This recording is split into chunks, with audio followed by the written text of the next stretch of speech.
It was supposed to be a nostalgic celebration of television history, until Matthew Perry revealed the heartbreaking truth about the memories he never got to make. Studio 6B was filled with anticipation that Thursday evening. The Tonight Show's signature blue and gold lights cast their familiar warm glow as the Roots laid down a gentle groove. 300 audience members filled every seat, their energy both excited and respectful for someone who had given them so much joy over the years. Jimmy Fallon, impeccable in his navy suit, bounded onto the stage with that infectious enthusiasm, though tempered with genuine affection for tonight's guest. "Ladies and gentlemen," Jimmy announced with heartfelt warmth, "please welcome someone who made us all laugh for 10 incredible years, the one and only Matthew Perry." The applause was thunderous and sustained as Matthew emerged from backstage, and he was both everything the audience expected and somehow more vulnerable than they remembered. At 54, he moved with the careful grace of someone who had fought battles both visible and invisible. His charcoal suit was perfectly tailored. His hair was styled with characteristic precision, but there was something in his eyes, a mixture of gratitude and sadness that spoke to years of struggle and recovery. He waved to the adoring crowd with genuine humility, his smile warm but carrying the weight of experience. When he spoke his first words, "Hey, Jimmy, could this be any more exciting?" delivered in perfect Chandler cadence, the audience erupted in delighted recognition. "Matthew," Jimmy exclaimed, practically bouncing in his chair, "thank you so much for being here. I have to tell you, having Chandler Bing on The Tonight Show is like a childhood dream come true." Matthew's smile was gracious but measured. "Thank you, Jimmy. Though I have to say, after all these years, it's nice to be introduced as Matthew Perry occasionally instead of just Chandler." The audience chuckled appreciatively, and Jimmy leaned forward with genuine interest. "Well, you're here tonight to talk about your incredible memoir and your journey with addiction and recovery, which has been so inspiring to so many people." Something flickered across Matthew's face, a brief shadow that most viewers wouldn't have caught, but it was there. "Yeah," Matthew said, his voice quieter than his usual comedic timing. "It's been quite a journey. Not one I'd recommend, but one I'm grateful to have survived." The conversation began thoughtfully, touching on Matthew's book, his advocacy work for addiction recovery, and his perspective on helping others who were struggling. Every answer was honest, articulate, delivered with the hard-won wisdom of someone who had stared into the abyss and climbed back out. "You know, Matthew," Jimmy said, consulting his notes, "your story is incredibly powerful, and I know it means a lot to people, but I have to ask, and feel free to tell me if this is too difficult, but I'd love to take a little trip down memory lane to some happier times. Would you be up for a little Friends Memory Lane segment?" The studio immediately perked up, excited at the prospect of hearing behind-the-scenes stories from one of television's most beloved sitcoms. Matthew's expression became more guarded. "Oh," Matthew said with a nervous laugh, "that could be dangerous territory, Jimmy." "Come on," Jimmy encouraged, pulling out cards with obvious enthusiasm. "I've got some amazing moments here. The audience would love to hear some stories from those incredible 10 years. Plus, I have to imagine those were some of the best times of your life, right?" Matthew was quiet for a moment longer than felt comfortable. "Jimmy, can I tell you something honestly?" Jimmy's enthusiasm dimmed slightly, as he sensed they might be entering deeper waters than he'd anticipated. "Of course." Matthew looked out at the expectant audience, then back at Jimmy. When he spoke, his voice carried a weight that immediately shifted the atmosphere in the studio. Those 10 years that everyone talks about as the golden time, the dream job, the best years of my life. Matthew paused, struggling with the words. "I don't remember most of them." The studio fell into complete silence. This wasn't the nostalgic trip down memory lane anyone had expected. Jimmy set down his cards immediately, his entertainer's instincts replaced by human concern. "What do you mean?"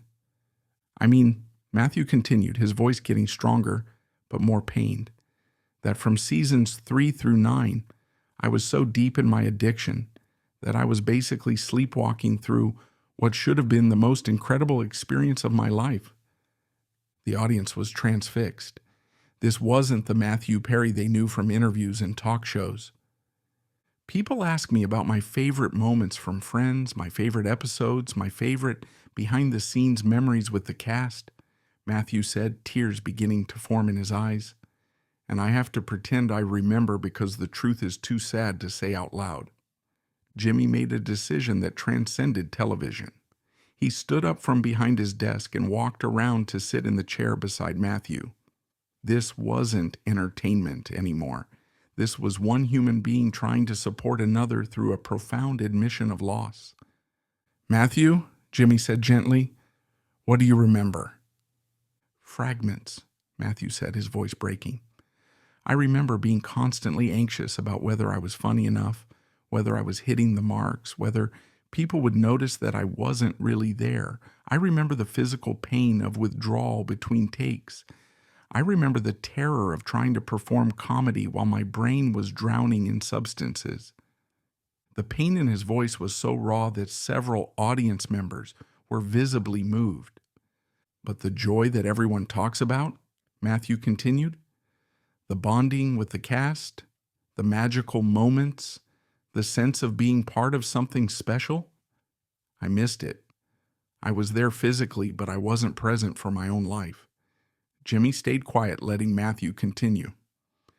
"The worst part is," Matthew said, looking directly at Jimmy, "everyone else has these amazing memories of those years. Jennifer and Courtney and Lisa and Matt and David. They can tell you stories about specific days, specific jokes, specific moments of connection. And I'm just sitting there nodding along, pretending I was there too." The vulnerability in his admission was breathtaking. "Do you know what it's like," Matthew asked, to have lived through what everyone considers a dream experience and to have no emotional memory of it? To know that you were handed everything you'd ever wanted and you weren't sober enough to appreciate it?" "Matthew," Jimmy said with profound gentleness, "when did you realize how much you'd missed?" "When I got clean the first time," Matthew replied immediately. "I was sitting in a group therapy session and they asked us to talk about our happiest memories. And I realized I didn't have any, not real ones. Not from the time when I should have been happiest."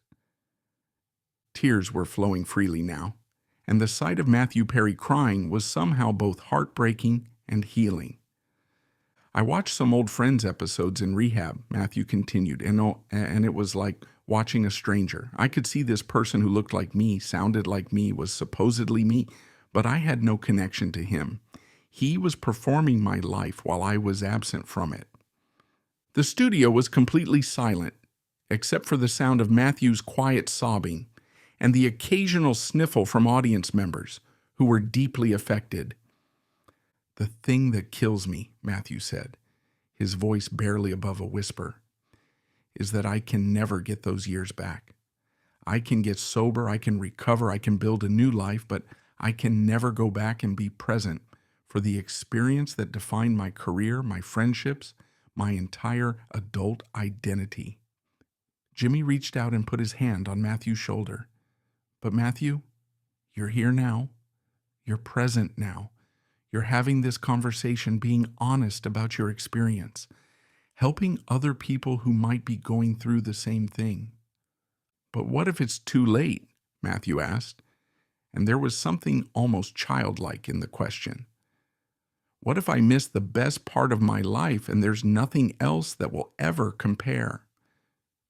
"Then you create new best parts," Jimmy said with conviction. "You know what I see when I look at you right now? I see someone who's more present, more authentic, more courageously honest than most people ever are. That's not nothing, Matthew. That's everything. A small smile began to creep across Matthew's face through his tears. Besides, Jimmy continued with gentle humor, Chandler Bing might not remember those years, but Matthew Perry is here right now talking to me and 300 people who care about him. And this conversation, this moment, you're going to remember this one, aren't you? Matthew wiped his eyes and looked around the studio, really looking at the faces watching him with love and support. Yeah, he said quietly. Yeah, I think I will. When they returned from commercial break, they had a different conversation entirely. Matthew talked about the difference between being sober and being present, about learning to create new memories instead of mourning lost ones, about finding meaning and helping others avoid the mistakes he'd made. The thing about recovery, Matthew said as the interview wound down, is that it's not just about stopping the substances. It's about learning how to live in real time, how to be present for your own life.